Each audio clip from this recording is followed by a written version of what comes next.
my name is Maria Kane, and I research the comprehensive testing of phonological processing, second edition, also known as the CTOPP2 for this assignment. The comprehensive testing of phonological processing is a second edition test that gathers information about students' reading skills in the areas of phonological processing. The first edition was created in 1999, but with new research done in 2008 and 2009, a new edition was released. Studies have found that this test is mainly used with professionals in the field of psychology and education. It can be used on students ranging from 4 years old to 24. It will take approximately 40 minutes to complete, and the test allows for one person to take it at a time. The purpose of this test is to better understand where students have strengths and weaknesses regarding phonological processing. It can help teachers understand how remedial interventions are working and what steps need to be taken after data is collected. Since this test can be given across grade levels, teachers could use it to determine RTI groups or gather more information to better create reading groups. In 2009, the test was normed on 1,900 students ranging from the ages of 4 to 24.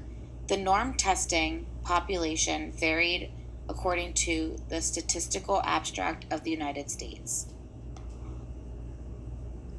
There are 12 subtests. The Elysion measures the ability to remove phonological segments from spoken words to form other words. Blending words measures the ability to synthesize sounds to form words. Sound matching measures the ability to select words with the same initial and final sounds. Phoneme isolation measures the ability to isolate individual sounds within words. Blending non-words measures the ability to synthesize sounds to form non-words. Segmenting non-words measures the ability to segment non-words into phonemes. Memory for digits measures the ability to repeat numbers accurately. Non-word repetition measures the ability to repeat non-words accurately. Rapid digit naming measures the ability to rapidly name numbers. Rapid letter naming measures the ability to rapidly name letters. Rapid color naming measures the ability to rapidly name colors, and rapid object naming measures the ability to rapidly name objects.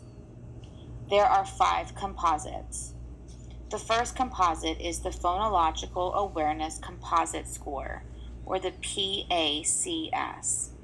This combines the standard scores of 3 subtests: the Elysion, blending words, and sound matching. This will be for students who are 4 through 6 years old.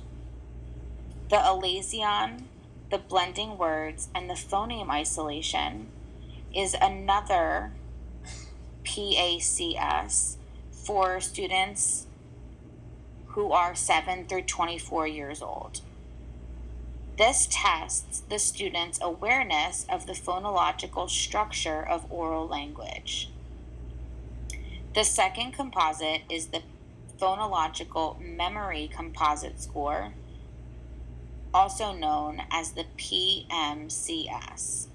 This combines the standard scores of 2 subtests: memory for digits and non-word repetition. This is for all individuals.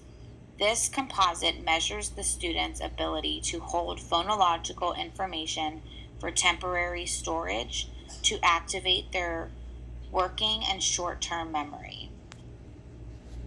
The third is the Rapid Symbolic Naming Composite Score, or the RSNCS.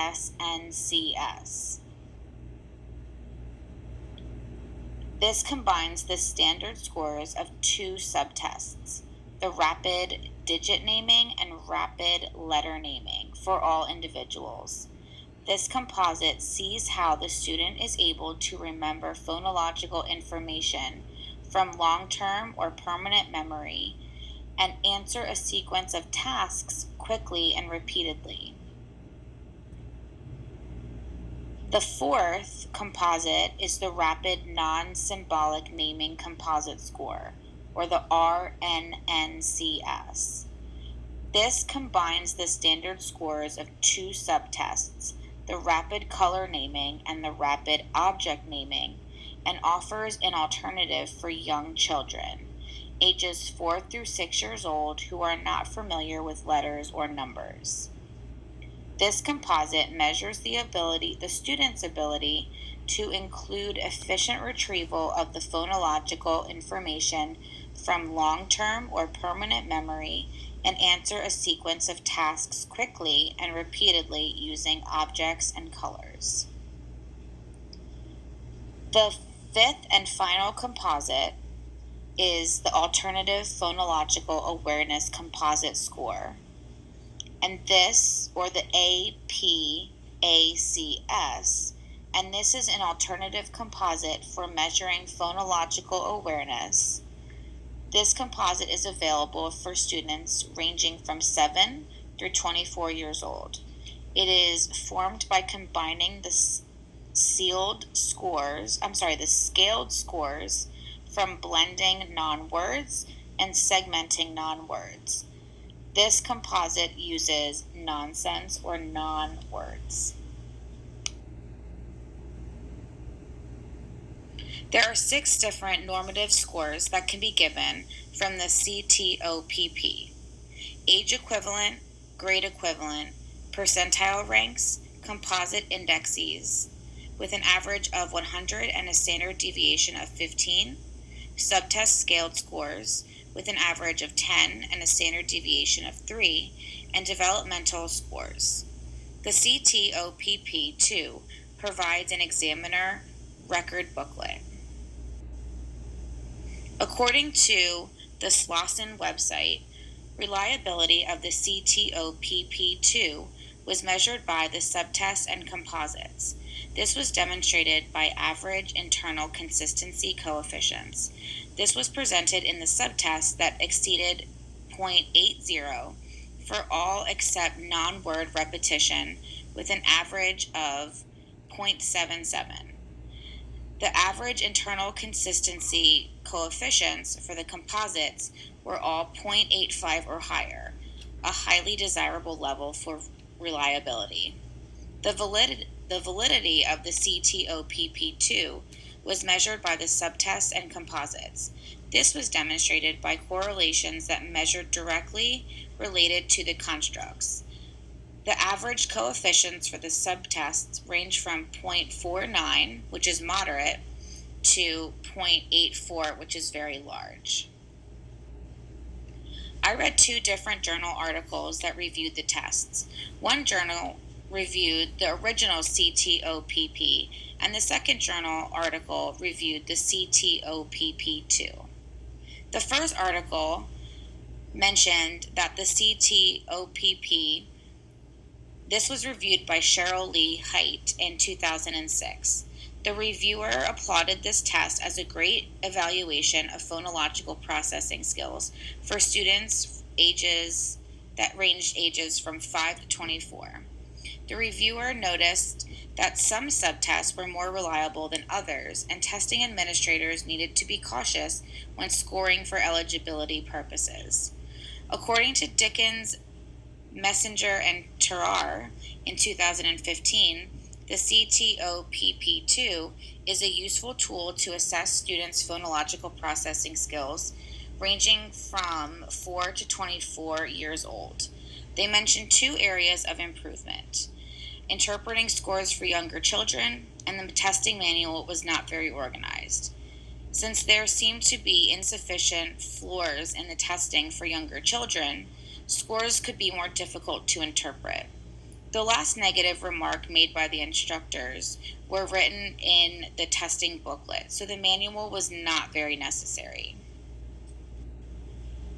After reading about the CTOPP2 assessment, I believe that this test is a helpful resource for teachers and those in psychology to better understand how students access their phonological processing skills.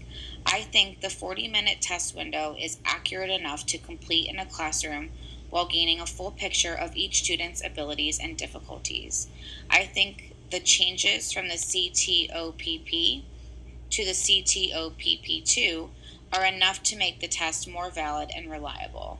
I would love to see how the creators of the test could improve the floor and ceiling problems to improve scoring for the younger children, as I think this test would be used most for younger students. Other than that, I learned a lot from this test, and I hope to bring my knowledge of this test to my current role as a learning specialist at a private high school. This is a screenshot of the one-page handout that I have created that helps to break down the great features of the CTOPP2 that I hope will be helpful. I explain the purpose, I talk about reliability and validity.